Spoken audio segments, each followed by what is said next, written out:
I joined the Y back in 1986.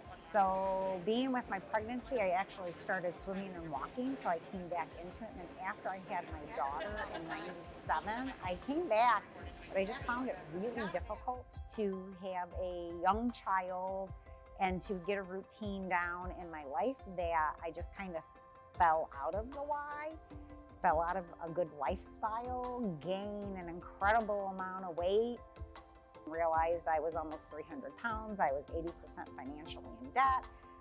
Basically, I had no spiritual health. I had no mental good well-being, and that I had to change my life. So I was like, made a decision. I actually wrote a contract with myself. I have done weight loss enough to know like I can change my food habits, but that's not enough to lose weight. That my struggle is exercise. Actually, Debbie came and found me. So she used to work with a trainer that was here previously. He moved out of state and she was trying to find somebody she could connect to that's been through that journey. I've been through that journey myself. I've lost 80 pounds myself and I know the struggle of losing weight. And she's kind of found that out through people. So I think we kind of were able to connect through that. She's lost like a whole person, to put it that way. And she's kept the weight off for a long time.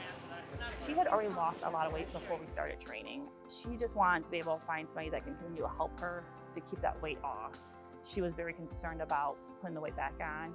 That's a constant struggle for someone who's lost weight is in your head you see something else because you always see that old version of you.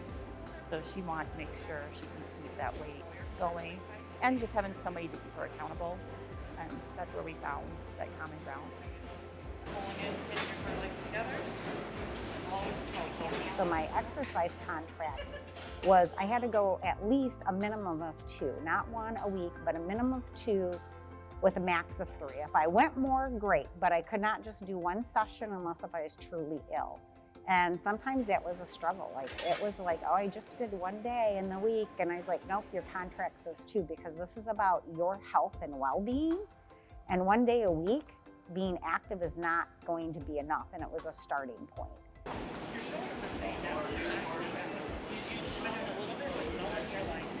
Debbie's goals when she came to me were more or less, she was worried about keeping the muscle strength she's built over the years with other trainers and to make sure that she had mobility because she's a runner and she likes to try different sports and just try different things. We know she wants to gain strength, but she also needs to focus on some stability and some balance. A lot of people do.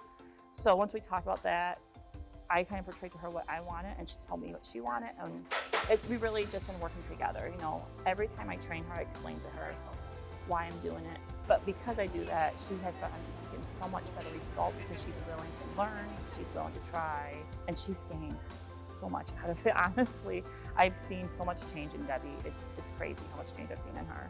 To me, it's not just training her, we're just doing a session.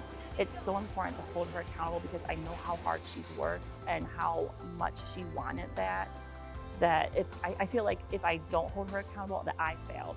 All gets down to accountability. There are lots of times where I didn't want to go. Like I wanted to just go back home and go back to bed and do nothing. But over time, the consistency and the pattern in doing that routine over and over, it becomes ingrained to you. And I told people, like, you can fake it until you make it. I did in a lot of things in life. You know, you can hate it, but if you keep repeating it enough, it becomes a habit that you learn to like it. You no longer hate it.